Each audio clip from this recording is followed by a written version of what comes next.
Network ইন্ডাস্ট্রিতে সিনিয়রের গুরুত্ব কতটা সেটা বোঝানোর জন্য একটা স্টোরি আপনাদের সাথে শেয়ার করছি।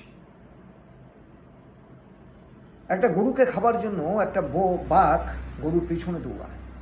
গরু বুঝতে পেরে গরু বাঁচার জন্য সে প্রচুর দৌড়ানো শুরু করে। যখন গরু আর দিশা না পেয়ে তখন সামনে একটা পুকুর দেখে, পুকুরে ঝাঁপ দেয়। বাঘও গরুকে খাবার জন্য ওই পুকুরে ঝাঁপ দেয়, কিন্তু ঘটনাচক্রে দেখা যায় পুকুরে জল ছিল খুব সামান্য, কিন্তু কাদা ছিল প্রচুর। তাই দুজনেই ডুবে যায় কাদাতে, তাদের গলা পর্যন্ত ডুবে যায়।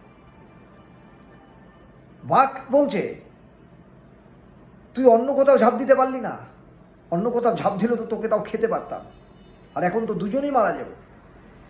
গরু বলছে, আমরা দুজনেই মারা যাব না, তোমার কি মালিক আছে? বাঘ বলছে, আমি বনের রাজা, আমার আবার মালিক কিসের? আমার কোনো মালিক নেই, আমি রাজা।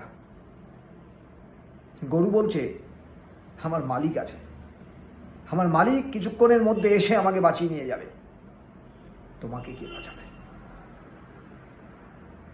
প্রত্যেকের ক্ষেত্রেই আমি বলতে চাই, অহংকার আপনাকে ডুবিয়ে দিবে, অহংকার আপনাকে মেরে দিবে। একটু ইগোটাকে বেশি না রেখে আপনি আপনার সিনিয়রকে, অ্যাক্টিভ সিনিয়রের প্রতি সমর্পণ হয়ে যান। মালিক রূপে অ্যাক্টিভ সিনিয়র আপনাকে ঠিক বাঁচিয়ে তুলবে।